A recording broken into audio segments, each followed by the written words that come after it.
Hello नमस्कार प्यारे साथियों। आप सभी का आज की इस बीएनएसएस भारतीय नागरिक सुरक्षा संहिता 2023 की लेक्चर सीरीज 4 के अंदर हार्दिक स्वागत और अभिनंदन। मैं आशा करता हूं कि आपको हमारी यह बीएनएसएस की लेक्चर सीरीज पसंद आ रही होगी। आप इससे बेस्ट नोट्स तैयार कर रहे होंगे तथा अपने लॉ के कैरियर के अंदर एक मजबूत नींव प्रदान करके उस पर मंजिल का निर्माण करने में सफल होगे तथा जुडिशरी के अंदर आप एक नया जो पैरा इसके अंदर डाल दोगे, ये हम आशा करते हैं। तो चलिए बिना किसी समय को गवाए आज की क्लास शुरू करते हैं। कल की क्लास तक हमने सेक्शन 9 तक कंप्लीट कर लिया था तथा आज हम सेक्शन 10 मुख्य न्यायिक मजिस्ट्रेट और अपर मुख्य न्यायिक मजिस्ट्रेट का जो सेक्शन 10 है क्या कहता है उसके बारे में हम डिस्कस करेंगे। तो सेक्शन 10 का क्लॉज फर्स्ट कहता है कि जो उच्च न्यायालय प्रत्येक जिले में प्रथम वर्ग न्यायिक मजिस्ट्रेट को मुख्य न्यायिक मजिस्ट्रेट नियुक्त करेगा। कल हमने ये देखा था कि जो स्टेट गवर्नमेंट है उसका जो कार्य क्या है, हाई कोर्ट से परामर्श के पश्चात जो सेशन न्यायालय हैं या जो उपखंड न्यायालय हैं, जिला न्यायालय हैं, उनकी स्थापना करनी है। लेकिन उन न्यायालयों के अंदर जो न्यायाधीशों की नियुक्ति है वो उच्च न्यायालय द्वारा की जाती है। उसी क्रम में सेक्शन 10 का क्लॉज फर्स्ट ये कहता है कि जो हाई कोर्ट है वो किसी प्रथम वर्ग जो मजिस्ट्रेट है, न्यायिक मजिस्ट्रेट है, उसको जो है सीजीएम बना सकता है, सीजीएम की नियुक्ति कर सकता है, उसको नियुक्त कर सकता है, मुख्य न्यायिक मजिस्ट्रेट बना सकता है। उसका क्लॉज 2 ये कहता है, क्लॉज 2 ये कहता है कि उच्च न्यायालय किसी प्रथम वर्ग न्यायिक मजिस्ट्रेट को, प्रथम वर्ग न्यायिक मजिस्ट्रेट है, इसको अपर मुख्य न्यायिक मजिस्ट्रेट नियुक्त कर सकेगा। इसे अपर मुख्य न्यायिक मजिस्ट्रेट भी जो है नियुक्त कर सकता है। और ये जो अपर मुख्य न्यायिक मजिस्ट्रेट नियुक्त हुआ है इसको इस संहिता के अधीन या तत्समय प्रवर्तित किसी अन्य विधि के अधीन मुख्य न्यायिक मजिस्ट्रेट यानी जो सीजीएम है उसकी जो सभी शक्तियां या कोई शक्तियां प्राप्त होगी जो उच्च न्यायालय निर्देश दे। यानी हाई कोर्ट फर्स्ट जो वर्ग का जो न्यायिक मजिस्ट्रेट है, प्रथम वर्ग न्यायिक मजिस्ट्रेट है, उसको सीजीएम नियुक्त कर सकता है तथा उसे अपर मुख्य न्यायिक मजिस्ट्रेट भी नियुक्त कर सकता है।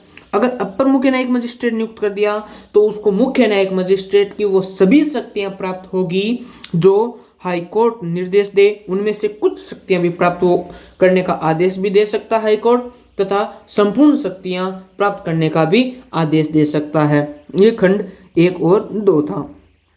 खंड 3 क्या कहता है? खंड 3 ये कहता है कि उच्च न्यायालय जैसा अवसर अपेक्षित करे किसी उपखंड में किसी प्रथम वर्ग न्यायिक मजिस्ट्रेट को उपखंड न्यायिक मजिस्ट्रेट के रूप में पदाभिहित कर सकेगा और उसे इस धारा में विनिर्दिष्ट उत्तरदायित्वों से भी मुक्त भी कर सकेगा। हाई कोर्ट है जो सब डिविजनल मजिस्ट्रेट है या जो सब डिवीजन है, उस सब डिवीजन के अंदर जो प्रथम वर्ग न्यायिक मजिस्ट्रेट है, इस प्रथम वर्ग न्यायिक मजिस्ट्रेट को उपखंड न्यायिक मजिस्ट्रेट, सब डिविजनल मजिस्ट्रेट नियुक्त कर सकता है। उपखंड न्यायिक मजिस्ट्रेट, उपखंड न्यायिक मजिस्ट्रेट तो सब डिविजनल एसडीजेएम वैसे कह सकते हैं अपन कि सब डिविजनल न्यायिक magistrate, sub divisional judicial magistrate ये नियुक्त कर सकता है और उसे इस धारा के अधीन जो उसके कार्य हैं, उत्तरदायित्व हैं, उनसे ये मुक्त भी हाई कोर्ट है जो कर सकता है। तो ये क्लॉज 3 ये जो है 10 का ये कहता है।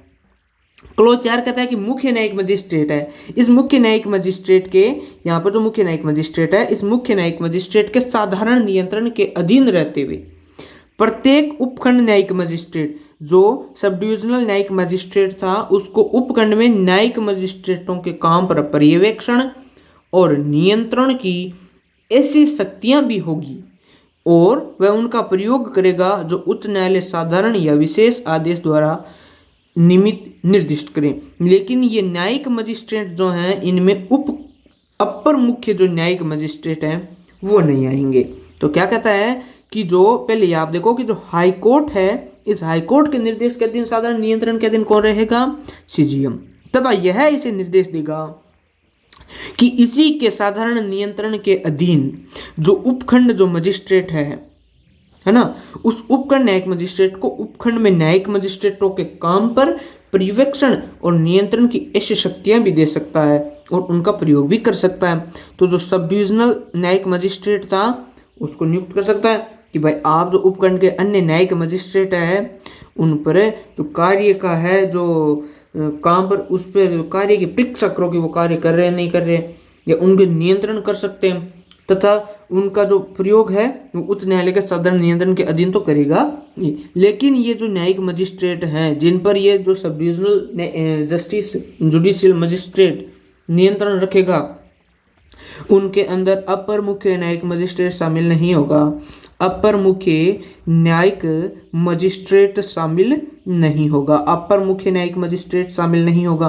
तो ये बात है आपके यहाँ पर इंपॉर्टेंट हो जाती है। तो ये आपका क्लॉज 4 है, इसमें ये बात आपकी इंपॉर्टेंट हो जाती है कि भाई सारे होंगे लेकिन उसमें अपर मुख्य न्यायिक मजिस्ट्रेट पर ये नियंत्रण नहीं रख सकेगा। ये मुख्य न्यायिक मजिस्ट्रेट तो रख सकता है लेकिन ये जो उपखंड न्यायिक मजिस्ट्रेट है ये नहीं रख, क्योंकि उससे पद उसका भी छोटा है। तो इसका हम रैपिड रिवीजन देखें। रैपिड रिवीजन में देखिए कि उच्च क्लॉज फर्स्ट कहता है कि जो हाई कोर्ट है वो फर्स्ट वर्ग जुडिशियल मजिस्ट्रेट को जो सीजीएम नियुक्त कर सकेगा। क्लॉज 2 कहता है कि वह उसे असिस्टेंट चीफ जुडिशियल मजिस्ट्रेट या एडिशनल चीफ जुडिशियल मजिस्ट्रेट अपर मुख्य न्यायिक मजिस्ट्रेट भी नियुक्त कर सकेगा। ठीक है। क्लॉज 3 कहता है कि जो आपका उच्च न्यायालय है उपखंड का जो उपखंड है सब डिवीजन है, उस सब डिवीजन का कोई प्रथम वर्ग न्यायिक मजिस्ट्रेट है, उस प्रथम वर्ग न्यायिक मजिस्ट्रेट को उपखंड जो है उपखंड न्यायिक मजिस्ट्रेट नियुक्त कर सकता है। 4 ये कहता है कि जो सीजीएम है ये किसी उपखंड जो न्यायिक मजिस्ट्रेट है इसको ये जो न्यायिक अन्य जो न्यायिक मजिस्ट्रेट है उन पर नियंत्रण का जो है वो साधारण नियंत्रण रखेगा कि भाई आप उन पर नियंत्रण रखो, तथा ये जो सीजीएम है इस सीजीएम पर हाई कोर्ट का साधारण नियंत्रण रखेगा। लेकिन ये जो अन्य जो जुडिशियल मजिस्ट्रेट थे उनके अंदर जो अपर मुख्य न्यायिक मजिस्ट्रेट शामिल नहीं होंगे, अपर मुख्य न्यायिक मजिस्ट्रेट शामिल नहीं होंगे। ठीक है। अब इसके बाद में है आपका जो इसके बाद में है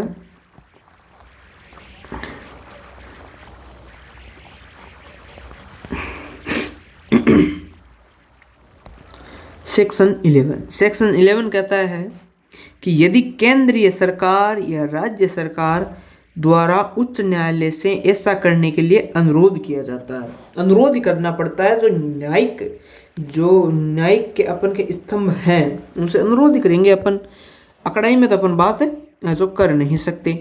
तो ये कहता है कि जो केंद्रीय सरकार एक तो या तो सेंट्रल गवर्नमेंट या स्टेट गवर्नमेंट, सेंट्रल गवर्नमेंट या स्टेट गवर्नमेंट द्वारा उच्च न्यायालय से ऐसा करने के लिए अनुरोध किया जाता है। क्या करने के लिए? कि वह किसी व्यक्ति को जो सरकार के अधीन कोई पद धारण करता है, सरकार के अधीन कोई पद धारण करता है या जिसने कोई पद धारण किया हुआ है, या तो कोई पद धारण करता है या पद धारण किया हुआ है, किसी स्थानीय क्षेत्र में विशिष्ट मामलों या विशिष्ट वर्ग के मामलों के संबंध में प्रथम वर्ग या द्वितीय वर्ग न्यायिक मजिस्ट्रेट को इस संहिता द्वारा इसके अधीन प्रदत्त की गई या प्रदत्त की जाने सकने वाली सभी या कोई शक्तियां प्रदत्त कर सकेगा, जिसे अपन विशेष न्यायिक मजिस्ट्रेट कहेंगे। यह सेक्शन 11 के अंदर इसका वर्णन दिया गया है। यानी क्या कह रहा है कि जो केंद्र सरकार है या जो आपकी राज्य सरकार है ये हाई कोर्ट से परामर्श के पश्चात, किससे? जो हाई कोर्ट है उससे परामर्श करेंगे या अनुरोध करेंगे, तो वो किसी व्यक्ति को, कोई अन्य व्यक्ति जो इस सरकार के अंदर फर्स्ट क्लास मजिस्ट्रेट या सेकंड क्लास न्यायिक मजिस्ट्रेट है, उन न्यायिक मजिस्ट्रेटों को किसी विशिष्ट मामले या विशिष्ट वर्ग के मामलों के संबंध में उनको इस संहिता के अधीन कोई जो शक्तियां प्रदान है वो प्रदान कर सकता है, तो विशेष न्यायिक मजिस्ट्रेट हो जाएंगे। ठीक है। तो ये कहता है कि जो सेंट्रल गवर्नमेंट है, स्टेट को सीधी सी भाषा में है कि जो सेंट्रल गवर्नमेंट है या जो स्टेट गवर्नमेंट है या हाई कोर्ट के अनुरोध के पश्चात प्रथम वर्ग न्यायिक मजिस्ट्रेट या द्वितीय वर्ग न्यायिक मजिस्ट्रेट को किसी विशिष्ट मामले हेतु शक्तियां प्रदान कर सकता, तो वो विशेष न्यायिक मजिस्ट्रेट कहलाएगा। ये आपका सेक्शन 11 जिसमें विशेष न्यायिक मजिस्ट्रेट के बारे में उल्लेख है। लेकिन इसका जो ये परंतु दे रखा है क्लॉज फर्स्ट में कि यदि ऐसी कोई शक्ति ऐसे किसी व्यक्ति को प्रदत्त नहीं की जाएगी, परंतु ये जो कोई कैसी शक्ति है, यानी ये जो शक्ति उनको दी गई है विशेष प्रथम वर्ग मजिस्ट्रेट को, विशेष न्यायिक मजिस्ट्रेट की, ये किसी ऐसे व्यक्ति को प्रदत्त नहीं की जाएगी जब तक उसके पास विधिक मामलों के संबंध में ऐसी अर्हता या अनुभव नहीं है जो उच्च न्यायालय नियमों द्वारा निर्दिष्ट करे। यानी हाईकोर्ट द्वारा नियम दिए गए हैं, उन नियमों की उनके पास अर्हता होनी चाहिए। तो इसका मतलब फर्स्ट वर्ग क्लास का जो मजिस्ट्रेट होगा या सेकंड क्लास का जो मजिस्ट्रेट होगा उसके पास तो अनुभव तो होगा ही कि जो विधिक मामलों के संबंध में है, विधिक मामलों के संबंध में उसके पास जो अनुभव तो होगा, इसीलिए वो नियुक्त होगा। तो ये है, परंतु का आपका ये कह रहा है कि ये किसी ऐसे व्यक्ति को नहीं दी जाएगी जिसके पास में विधिक मामलों के संबंध में कोई अनुभव नहीं है जो उच्च न्यायालय निर्दिष्ट किया है उस न्यायालय ने। क्लॉज 2 कहता है कि ऐसे मजिस्ट्रेट विशेष न्यायिक मजिस्ट्रेट कहलाएंगे। ये जो मजिस्ट्रेट हैं ये विशेष न्यायिक मजिस्ट्रेट कहलाएंगे और एक समय में 1 वर्ष से अनधिक की अवधि, इतनी अवधि के लिए नियुक्त किए जाएंगे जो उच्च न्यायालय साधारण या विशेष आदेश द्वारा निर्देश दे। ये जो मजिस्ट्रेट नियुक्त किए जाएंगे ये हाईकोर्ट के अनुरोध से किए जाएंगे, हाईकोर्ट के द्वारा नियुक्त किए जाएंगे तथा 1 वर्ष से अधिक नहीं होंगे। हाईकोर्ट इससे कम के लिए भी नियुक्त कर सकता है, लेकिन 1 से अधिक वर्ष के लिए एक बार में नियुक्त है जो नहीं किए जाएंगे। ठीक है, ये बात है क्लॉज 11 के अंदर। क्लॉज 11 एक बार रैपिड रिवीजन का अपन के जो है समय आ गया है। रैपिड रिवीजन क्या, इसका मतलब है कि जो अपन ने जो धारा पढ़ी वो एक बार सामान्य भाषा के अंदर हम डिस्कस कर लें, उसको हमने कहा रैपिड रिवीजन। हम आशा करते हैं कि ये जो रैपिड रिवीजन है यह आपको अपने जो जुडिशरी का जो करियर है उसमें बहुत सफलता प्रदान करेगा। तो क्लॉज फर्स्ट कहता है कि जो सेंट्रल गवर्नमेंट है, जो स्टेट गवर्नमेंट है, वो हाई कोर्ट से अनुरोध के द्वारा जो प्रथम वर्ग न्यायिक मजिस्ट्रेट और जो सेकंड क्लास न्यायिक मजिस्ट्रेट है उनको विशेष न्यायिक मजिस्ट्रेट नियुक्त कर सकेगी किसी विशेष मामलों के लिए। लेकिन ये यही व्यक्ति होंगे जिनके पास विधिक मामलों से संबंधित जो है उनके पास अनुभव हो, तो वो उन्हीं को नियुक्त कर सकेगी। क्लॉज 2 कहता है कि ये जो मजिस्ट्रेट है ये 1 वर्ष से अनधिक की अवधि के लिए नहीं होंगे, लेकिन हाई कोर्ट निर्देश देगा उतनी अवधि के लिए होंगे, लेकिन 1 वर्ष से तो किसी हालत में नहीं होंगे। हाई कोर्ट अगर मान लो बोल दे 6 महीने रहेंगे तो 6 महीने रहेंगे, उसमें 1 वर्ष होना कोई आवश्यक नहीं है। ठीक है, तो ये हो गया क्लॉज 11। अब है क्लॉज 12 कि न्यायिक मजिस्ट्रेटों की स्थानीय अधिकारिता। तो अब न्यायिक मजिस्ट्रेट जो है उनकी स्थानीय अधिकारिता के बारे में हम देखेंगे। उच्च न्यायालय के नियंत्रण के अधीन रहते हुए, हाई कोर्ट है और इस हाई कोर्ट के नियंत्रण के अधीन रहते हुए मुख्य न्यायिक मजिस्ट्रेट समय समय पर या उन क्षेत्रों की स्थानीय सीमाएं परिनिश्चित कर सकेगा जिनके भीतर धारा 9 या धारा 11 के अधीन नियुक्त मजिस्ट्रेट उन सभी शक्तियों का या उनमें से किन्हीं का प्रयोग कर सकेंगे जो इस संहिता के अधीन क्रमशः उनमें विनिहित की जाएगी। परंतु विशेष न्यायिक मजिस्ट्रेट का न्यायालय उस स्थानीय क्षेत्र के भीतर जिसके लिए विस्थापित किया गया है किसी स्थान में अपनी बैठक कर सकेगा। ये जो हाई कोर्ट है ये सीजीएम को नियुक्त करेगा, इसको जो निर्देश देगा कि वो समय समय पर उन क्षेत्रों में स्थानीय सीमाएं पर निश्चित करेगा। किन क्षेत्रों की, जिनमें जो धारा 9 प्लस धारा 11 के अंदर, धारा 9 और धारा 11 के अंदर विशेष न्यायिक जो नियुक्त किए गए मजिस्ट्रेट। ठीक है, तो जो ये मजिस्ट्रेट नियुक्त किए गए हैं इन मजिस्ट्रेटों की जो स्थानीय जो सीमाएं वो परिनिश्चित करेंगे तथा ठीक है ना उनकी शक्तियां निर्धारित करेंगे। ठीक है, कि अधीन नियुक्त मजिस्ट्रेट उन सभी शक्तियों का उनमें से किन्हीं शक्तियों का प्रयोग कर सकेंगे। ये जो शक्तियां दे देंगे उनको सीजीएम, उनका ये प्रयोग कर सकेंगे। लेकिन जो विशेष न्यायिक मजिस्ट्रेट है वो उस स्थानीय क्षेत्र के भीतर जिसके लिए वो स्थापित है किसी स्थान में अपनी बैठक कर सकता है। जैसे मान लो उसको एक्स स्थान में नियुक्त कर दिया तो उस संपूर्ण एक्स स्थान में कहीं पर भी, यहाँ पर, यहाँ कहीं कहीं पर भी अपनी बैठक कर सकता है। लेकिन जो अन्य मजिस्ट्रेट हैं, जो धारा 9 के अंदर किनको नियुक्त किया गया था? प्रथम वर्ग, है ना, जो न्यायिक मजिस्ट्रेट है उनको नियुक्त किया गया था, ठीक है ना। द्वितीय वर्ग न्यायिक मजिस्ट्रेट है उनको नियुक्त किया गया था। तो वो जहाँ पर सीजीएम नियुक्त करेगा उन्हीं स्थानों में अपनी बैठक कर सकेंगे, अन्यथा नहीं, और उन्हीं शक्तियों का वो प्रयोग कर सकेंगे।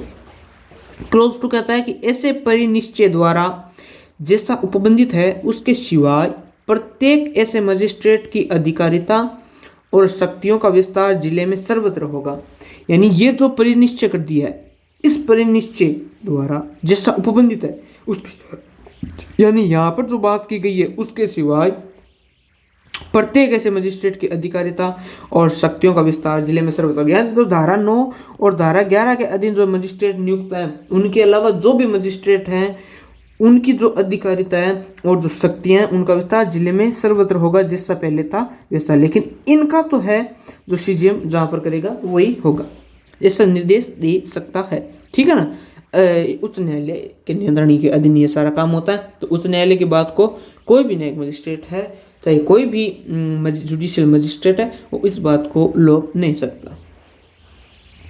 जहां धारा 9 या धारा 11 के अधीन नियुक्त किसी मजिस्ट्रेट की स्थानीय अधिकारिता का विस्तार किसी उस जिले में जिसमें वह मामूली तौर पर न्यायालय की बैठकें करता है, बाहर किसी क्षेत्र तक है, वहाँ इस संहिता में सेशन न्यायालय या मुख्य न्यायिक मजिस्ट्रेट के प्रति किसी निर्देश का ऐसे मजिस्ट्रेट के संबंध में जब तक कि संदर्भ से अन्यथा अपेक्षित न हो, यह अर्थ लगाया जाएगा कि वह अपनी स्थानीय अधिकारिता के भीतर संपूर्ण क्षेत्र में उक्त जिला के संबंध में अधिकारिता का प्रयोग करने वाले यथास्थिति सेशन न्यायालय या मुख्य न्यायिक मजिस्ट्रेट के प्रति निर्देश में है।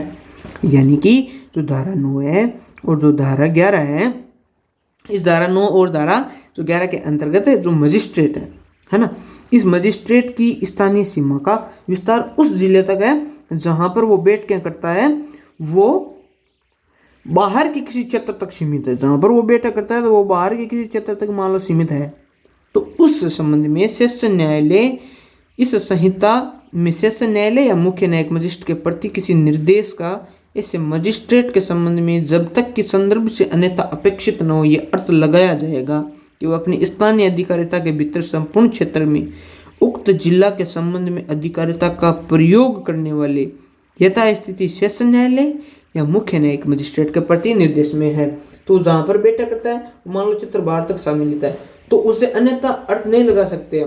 अन्यथा अर्थ नहीं लगाना, उसका अर्थ ये लगाना है कि जो वो सेशन जज और जो चीफ जुडिशियल मजिस्ट्रेट है उसके नियंत्रण के अधीन संपूर्ण अपनी अधिकारिता का प्रयोग कर रहा है, अन्यथा नहीं। ये इसका जो है मेन अर्थ यही है धारा 12 के क्लॉज 3 का। तो अपन एक बार देख लेते हैं रिपीटेशन के अंदर। तो क्या है कि क्लॉज फर्स्ट ये कहता है कि जो धारा 9 और धारा 11 के अंदर जो मजिस्ट्रेट नियुक्त किए गए थे उन मजिस्ट्रेटों की सीमाएं निश्चित कर सकते हैं। कौन कर सकता है? तो सीजीएम कर सकता है। सीजीएम कैसे कर सकता है? कि सीजीएम जो है ये जो हाई कोर्ट के नियंत्रण के अधीन रहेगा और वो इसको निर्देश देगा तो ये कर सकेगा और उन्हीं का प्रयोग करेगा, शक्तियों का प्रयोग करेगा। लेकिन जो आपका विशेष न्यायिक मजिस्ट्रेट है वो तो अपने जहाँ पर नियुक्त है उसमें कहीं पर भी बैठक कर सकेगा, ये परंतु कहता है।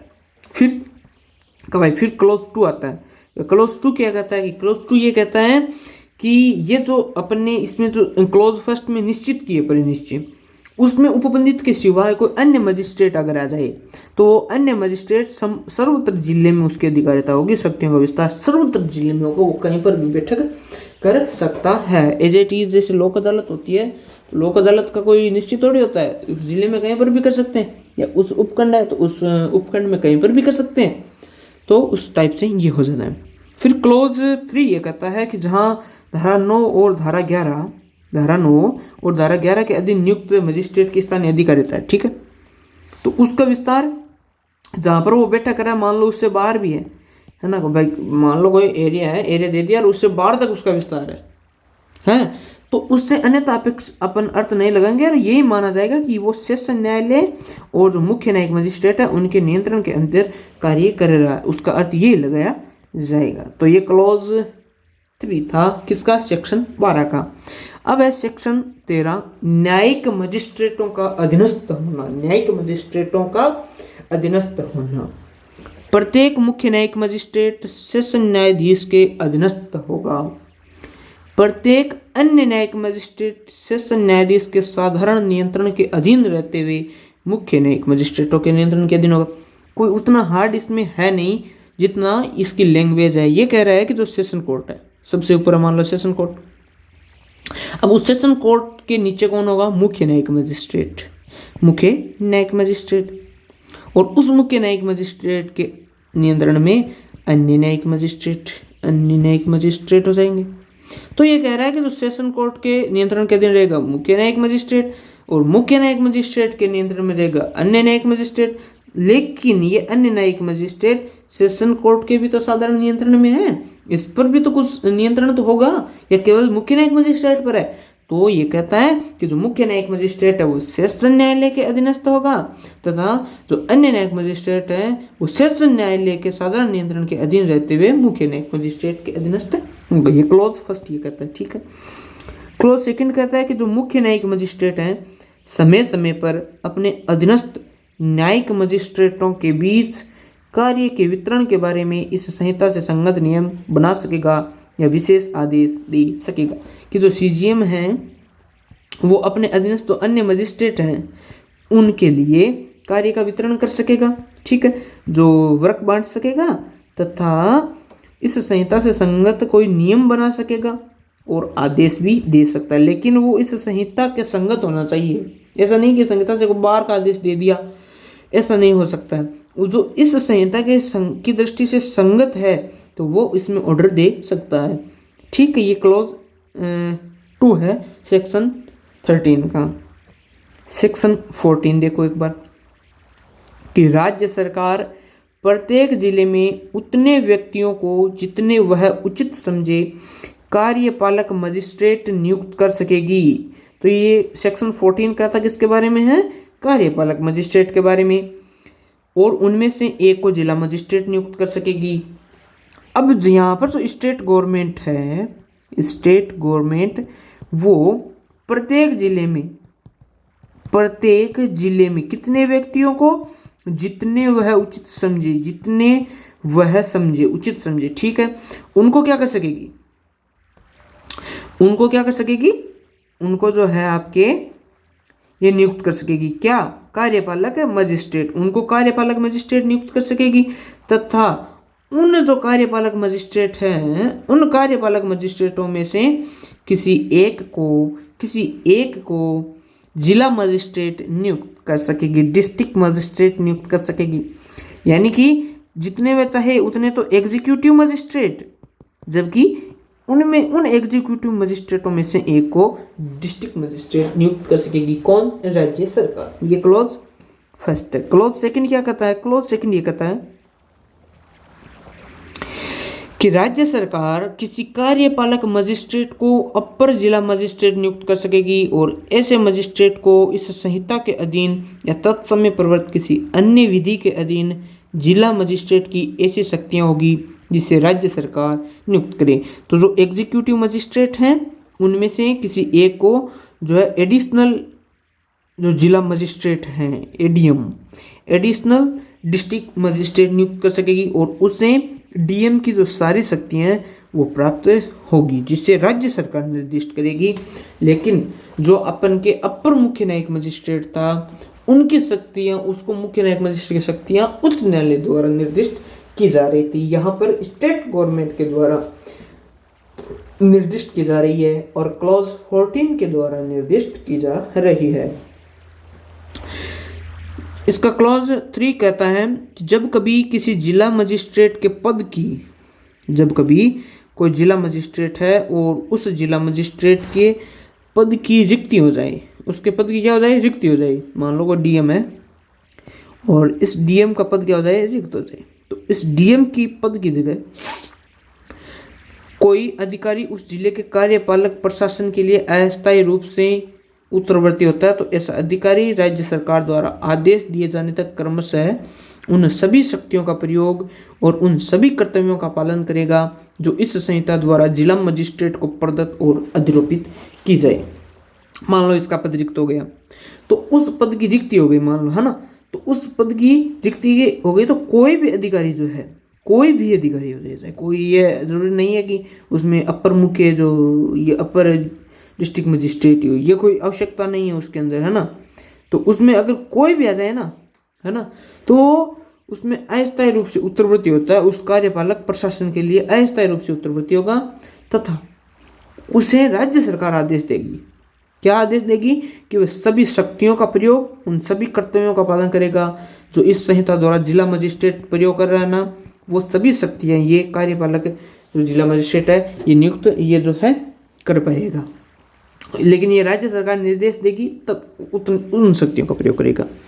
क्लॉज 4 कहता है कि राज्य सरकार जैसा अवसर अपेक्षित करे किसी कार्यपालक मजिस्ट्रेट को उपखंड का भार साधक बना सकेगी। कौन? State government. किसे? कार्यपालक मजिस्ट्रेट को, एग्जीक्यूटिव मजिस्ट्रेट को उपखंड का भार साधक बना सकेगी। उपखंड का क्या बना सकेगी? भार साधक बना सकेगी। उपखंड का भार साधक बना सकेगी और उसको भार साधन से मुक्त कर सकेगी। किससे? भार साधन से मुक्त भी कर सकेगी और उपखंड का भार साधक भी बना सकेगी। इस प्रकार किसी उपखंड का भार साधक बनाया गया मजिस्ट्रेट उपखंड मजिस्ट्रेट कहलाएगा। ये स्टेट गवर्नमेंट कार्यपालक मजिस्ट्रेट को उस उपखंड का क्या बनाएगी?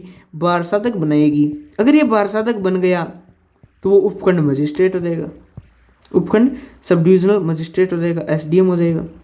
तो ये बना सकेगी और उसे मुक्त भी कर सकेगी, भार साधन से मुक्त भी कर सकेगी। क्लॉज 5 कहता है, क्लॉज 5 ये कहता है कि राज्य सरकार साधारण या विशेष आदेश द्वारा, साधारण या विशेष आदेश द्वारा ऐसे नियंत्रण और निर्देशों के अधीन रहते हुए, राज्य सरकार साधारण या विशेष आदेश द्वारा ऐसे नियंत्रण और निर्देशों के अधीन रहते हुए जो वह अधिरोपित करना ठीक समझे, उपधारा 4 के अधीन अपनी शक्तियां जिला मजिस्ट्रेट को प्रत्यायोजित कर सकेगी। कौन? स्टेट गवर्नमेंट साधारण या विशेष आदेश द्वारा अपनी समस्त शक्तियां जो है, अपनी शक्तियां हैं, है ना, वो जिला मजिस्ट्रेट को प्रतियोजित भी कर सकेगी। कौन? राज्य सरकार। तो ये जो 4 के अधीन होगा ये, ठीक है। क्लॉज 6, इस धारा की कोई बात समय प्रवर्त किसी विधि के अधीन कार्यपालक मजिस्ट्रेट की सभी शक्तियां या उनमें से कोई शक्ति पुलिस आयुक्त को प्रदत्त करने से राज्य सरकार को प्रवृत्त नहीं कर सकेगी। यानी जो एग्जीक्यूटिव मजिस्ट्रेट की जो शक्तियां हैं या उनमें से कोई शक्ति है वो पुलिस आयुक्त को भी प्रदत्त कर सकती है। कौन? राज्य सरकार। तो प्रदत्त करने से राज्य सरकार को प्रभावित अपन नहीं कर सकते, मना नहीं कर सकती भाई आप इसको जो प्रदत्त ना करें, ठीक है। तो इसका रिपीट रिविजन का समय है क्लॉज 14 का। क्लॉज 14 का क्लॉज फर्स्ट का सेक्शन 14 का क्लॉज फर्स्ट ये कहता है, क्लॉज फर्स्ट ये कहता है कि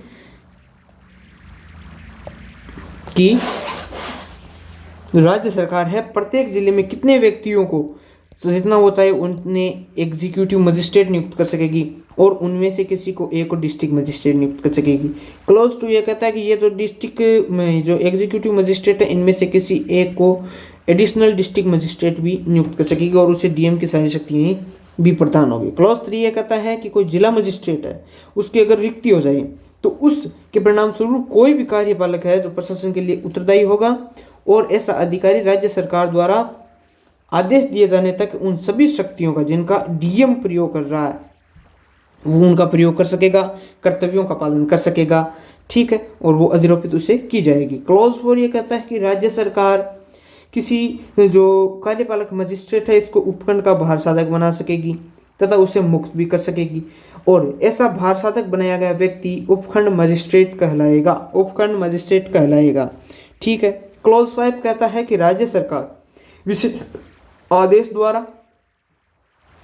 आदेश द्वारा या साधारण आदेश द्वारा ऐसे नियंत्रण और निर्देशों के अधीन रहते हुए जैसा वह ठीक समझे। उपधारा 4 के अधीन जो नियुक्त किया गया है उसको अपनी समस्त शक्तियां या उनमें से कुछ शक्तियां प्रत्यायोजित उसे कर सकेगी। क्लॉज 6 ये कह रहा है कि जो राज्य सरकार है ये कार्यपालक मजिस्ट्रेट की समस्त शक्तियां या उनमें से कुछ शक्तियां जो पुलिस आयुक्त है इसको प्रदत्त कर सकेगी, इसे कोई मना नहीं कर सकेगा। तो ये था आज का लेक्चर। इसके अंदर हमने आज सेक्शन 10, सेक्शन 11, सेक्शन 12, सेक्शन 13 और सेक्शन 14 इनका डिस्कशन किया था। तो मैं उम्मीद करता हूँ कि आप इस क्लास के बाद इसका रिवीजन कर रहे होंगे तथा एक सेपरेट नोट्स बना रहे होंगे तथा आपको ये क्लास समझ में आ रही होगी। तो अगर आपको ये क्लास से जो समझ में नहीं आ रही है तो क्या आपको दिक्कत आ रही है वो आप हमें कमेंट बॉक्स में बता सकते हैं ताकि उसका निवारण किया जा सके। जब ये लगभग 50 या 100 इसके सेक्शन हो जाएंगे तब हम इसकी एक एपिसोड रखेंगे, महा एपिसोड रखेंगे, जिसके अंदर जो प्रीवियस ईयर के जो क्वेश्चन हैं उनका डिस्कशन हम करेंगे और वो चैप्टर वाइज डिस्कशन करेंगे। जैसे अभी अपन की भाई सेक्शन फर्स्ट से सेक्शन चैप्टर फर्स्ट है ना, उससे अपन के कौन कौन से क्वेश्चन आए हैं प्रीवियस ईयर में तो उनका डिस्कशन कर लेंगे। चैप्टर 2 से कौन से हैं, वैसे इसका संपूर्ण अपन डिस्कशन क्लास रखेंगे जिससे आपके सीधे दिमाग में ये छप जाएं। तथा इसके बाद अगर जब ये BNSS कंप्लीट हो जाएगी, जैसी आपकी इच्छा होगी, तो हम इसके बाद में अन्य सब्जेक्ट भी शुरू करने की सोच रहे हैं। तो आप अपनी राय कमेंट बॉक्स में ज़रूर दें। तो आज की क्लास को समाप्त करते हैं। Have a nice day. Thank you.